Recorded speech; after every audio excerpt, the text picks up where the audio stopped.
শ্রমিকদের দিয়ে rail strike করিয়েছিলেন। সেই কারণে রেল স্ট্রাইকের এই সমস্যা ছিল। কোনো রকমে আসলাম, আগরতলায় পৌঁছলাম কোনোভাবে। আমি একটা নাট্য সংস্থার সাথে তখন আমি জড়িত ছিলাম। এখানে এসে আমি যখন দেখলাম যে আমরা যখন নাটক তো মুখস্থ করে বলতে হয়, তো বলে না, এই লাইনটা আপনি করতে পারবেন না, কারণ এটা ডিএম অফিস থেকে, তখনকার মুখ্যমন্ত্রী ছিলেন সুকুমার সেনগুপ্ত, এবং সেখান থেকে ডিএম সমস্ত দেখবে কোনো জায়গায় কোনো মানে ওই তৎকালীন সরকারের বিরুদ্ধে কোনো কিছু লেখা আছে কিনা, সেগুলো কেটে সিল মেরে তবে এই ডায়লগ আপনার শিখতে হবে। মানে আসল যে নাটকটা সেটা চেঞ্জ হয়ে যেত, মানে একটা বিভীষিকাময় অবস্থা।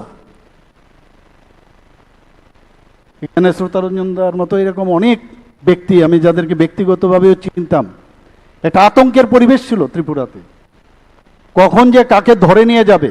আর মিসা, এখানে আমাদের ডিজি সাহেব বলেছেন যে maintenance of internal security act কিভাবে প্রয়োগ করা হতো, ভয় দেখাতে হতো, পয়সা চাওয়া হতো, এবং পেছনের দরজা দিয়ে যদি পয়সা না দেওয়া হয়, যারা ইভেন ওনাদের দলেরই ব্যক্তিকে মিসাতে আটক করা হয়েছিল তৎকালীন সময়ে।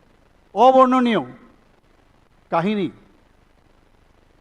কোথায় কি হবে, কখন কে অ্যারেস্ট হবে, বহু লোক ত্রিপুরা ছেড়ে পালিয়ে কলকাতায় পর্যন্ত চলে গেছে। এই ইমার্জেন্সি, আজকের যে আমাদের ফান্ডামেন্টাল রাইটস নিয়ে কথা হচ্ছে, ফান্ডামেন্টাল রাইটস ধূলিসাৎ করেছিল তৎকালীন সময়ে। আর যেটা আমাদের প্রাক্তন মুখ্যমন্ত্রী বলেছেন যে সিপিএম মানেই ইমার্জেন্সি, উনি যে বলেছেন সত্যিকারের অর্থেই বলেছেন। 35 বছর আমরা ব্যক্তিগতভাবেও আমরা এফেক্টেড ছিলাম, আমাদের সাধারণ মানুষও এফেক্টেড ছিল। খালি বলতো যে ভালো ভালো মানুষ হতে হবে। ভালো মানুষের সংজ্ঞাটা কি জিজ্ঞেস করেছিলাম। আমার এক সার্জেন্ট ডাক্তারবাবু ছিল আমার পাশে বসা, প্রায়ই বলেন যে ভালো মানুষ হতে হবে, ডাক্তার ইঞ্জিনিয়ার হলে হবে না। তো ভালো মানুষের অর্থ হচ্ছে ওনাদের দলে নাম লেখালেই ভালো মানুষ হওয়া যাবে, আদারওয়াইজ ভালো মানুষ হওয়া যায় না। এই হচ্ছে তৎকালীন সময়ে ওদের কাহিনী। সুকুমার বাবুর সময় তো কথাই বললাম আপনাদেরকে, কংগ্রেসের পিরিয়ড আমরা কি দেখলাম, কি অবস্থা ছিল। আর জোট আমলের 5 বছর আমরা দেখেছি কি অবস্থা। কে কত বেশি খুন করবে তার কম্পিটিশন ছিল। 35 বছরের খুন, সন্ত্রাস, ধর্ষণ, অগ্নিসংযোগ, এই কালচার ওরাও নিয়েছিল। কিন্তু ওরা আর একটু বেশি করাতে মানুষ দেখলো যে এর থেকে কম করে, তারপরে পরবর্তী সময়ে ওনাদেরকে আবার নিয়ে এসছে। এই তো ছিল। এই সংস্কৃতির থেকে আমরাও ভাবলাম এটাই বোঝায় জীবন, এইভাবেই বুঝি চলে। মাননীয় প্রধানমন্ত্রীজির নেতৃত্বে আমাদের ভারতীয় জনতা পার্টির সরকার, তখন মুখ্যমন্ত্রী হিসাবে বিপ্লববাবু তখন এসেছিলেন এখানে, ওনার নেতৃত্বে সরকার হয়েছে। সরকার কি হয় সেটা আমাদের বিজেপির নেতৃত্বাধীন সরকার বুঝিয়েছে যে মানুষের গণতন্ত্র কাকে বলে। মাননীয় প্রধানমন্ত্রীজি সেটা এখন আমাদের সারা ভারতবর্ষে সেটা বুঝিয়েছেন। এই গণতন্ত্রের যে কিভাবে রক্ষা করতে হবে তার রক্ষা কবচ আমাদের কনস্টিটিউশন। Doctor B.R.. আম্বেদকরজি বহু ওনার নেতৃত্বে, আরও অনেকে বিশিষ্ট ব্যক্তিরা, ওনারা মিলে বহু কষ্টে, এবং পৃথিবীর মধ্যে সর্ববৃহৎ এবং আমি বলবো যে পেজের কনস্টিটিউশন সারা পৃথিবীর মধ্যে ভারতের কনস্টিটিউশন। এবং আপনারা নিজেই দেখেছেন যে মাননীয় প্রধানমন্ত্রীজি এই পার্লামেন্টে যখন উনি প্রথম ঢুকেন, ষষ্ঠাঙ্গ প্রণাম দিয়ে তারপরে পার্লামেন্টে ঢুকে। আজকে আমরা এর আগে কোনো প্রধানমন্ত্রীজিকে আমরা দেখিনি। শুধু তাই নয়, সেখানে গিয়ে আজকেও আমরা দেখি, প্রায়শ উনি দেখি কনস্টিটিউশন ডে উপলক্ষে এই যে কনস্টিটিউশনের যে আমি বলবো আমাদের গ্রন্থ, আমি বলবো সেটাকে মাথায় ঠেকে তারপরে কথা বলেন। আর যেটা আমার পূর্বতন বক্তা বলেছেন যে লাল নাকি, আমি দেখিনি কোনোদিন অবশ্য, লাল কনস্টিটিউশন নিয়ে যায়, এটা কি ডুপ্লিকেট কনস্টিটিউশন নাকি আমার জানা নেই। তো এইরকম কনস্টিটিউশনের মানে ধ্বজাধারী আমি বলবো এইসব ব্যক্তি, এবং ওরা ক্রোকোডাইল টিয়ার্সে ফেলে কমিউনিস্টরাও করে, কংগ্রেসরাও করে। আর আমাদের আজকের এই যে মানে আমরা যে আজকে এই অনুষ্ঠানটা করছি, শুধু এখানেই নয়, সারা ভারতবর্ষে হচ্ছে এটা।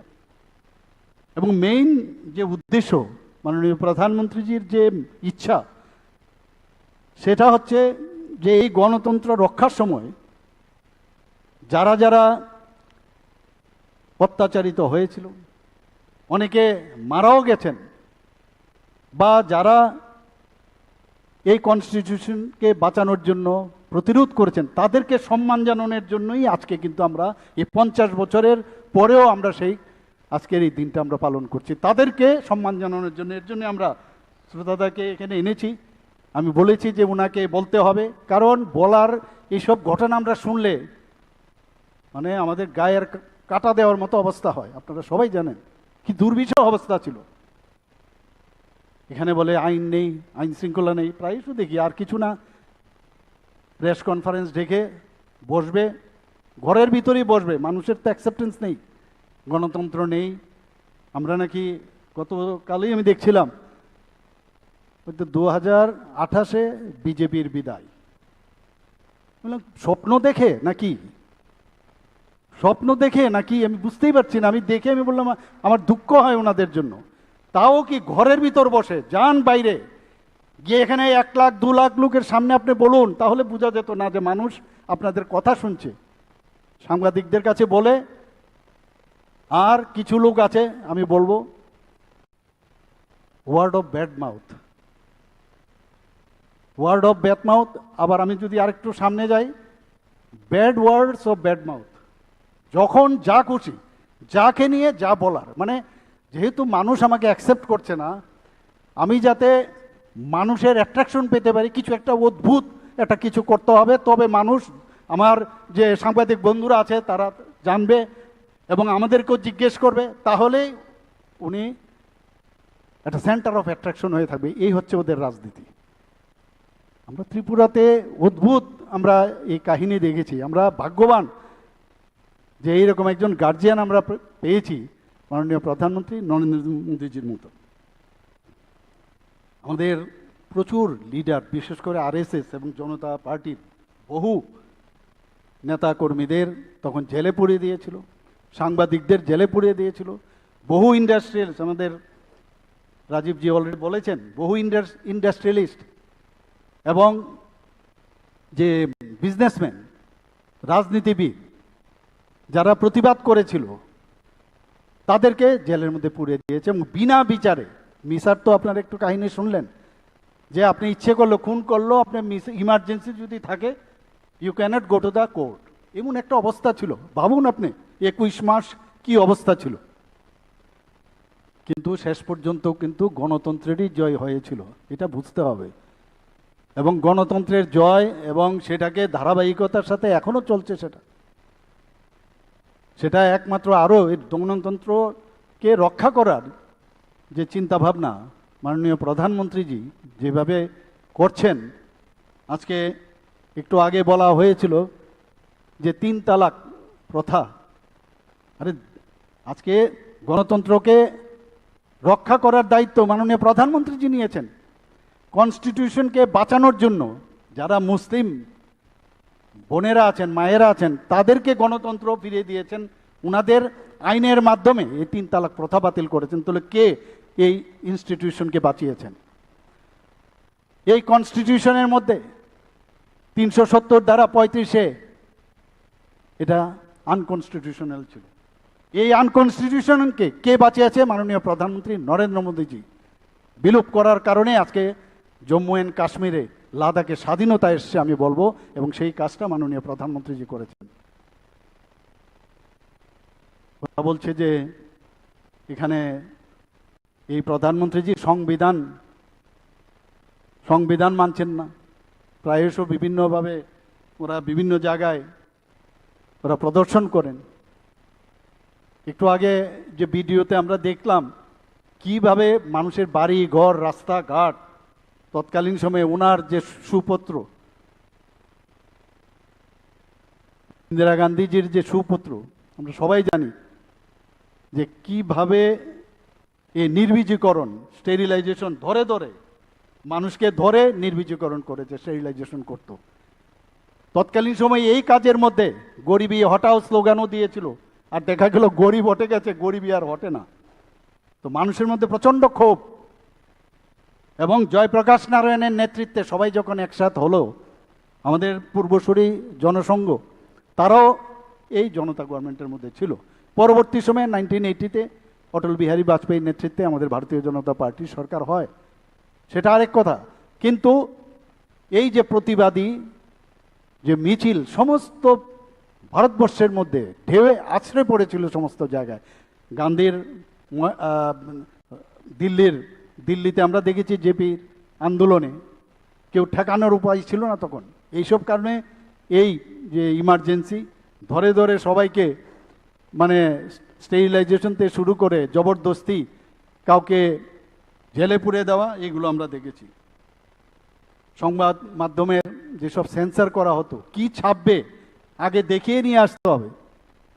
যেদিন রাত্রে 25 তারিখ, যখন 25শে জুন 1975-এ যেদিন মিড নাইটে, তখন সিদ্ধার্থ শঙ্কর রায় উনাকে ডেকে নিয়েছিল দিল্লিতে, উনার সাথে কথা বলে যখন ডিক্লেয়ার করলো ইমার্জেন্সি, এবং তখনই দেখা গেল রাত্রিবেলা, যেটা আমার পূর্ববর্তী বক্তা বলেছেন, যে সমস্ত সাংবাদিকদের যে ইলেকট্রিসিটি সেটা কাট করে দিয়েছে, এবং কোনো কিছু ছাপার আগে দেখে নিতে হবে, সেন্সারশিপ শুরু করে দিল। আপনারা ভাবুন কিভাবে কন্ট্রোল করা যায়।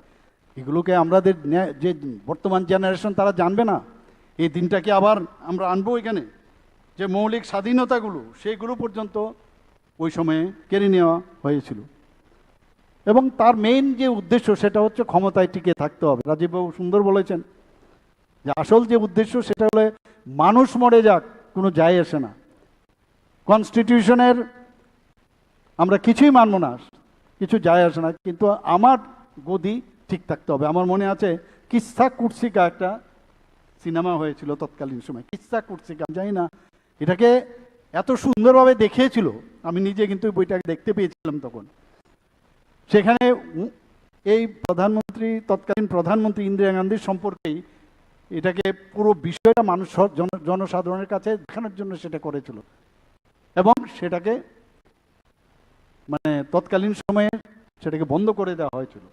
কিচ্ছা কুৎসিকা, যেটা রাজীববাবু বলেছেন, কুর্সি ধরে রাখার জন্য এই যে ব্যবস্থা,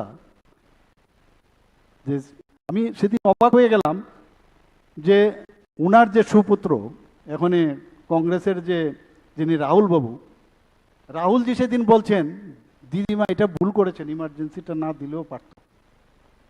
আশ্চর্য আমি লাগছে, উনি এখন শিখা কি কারণে বলছেন, দেখলো জনমত তার এগেনস্টে, তো একটা কিছু বলা দরকার। তো তবু আমি বলবো যে উনি অ্যাটলিস্ট মেনে নিলেন যে এটা হওয়াটা ঠিক হয়নি।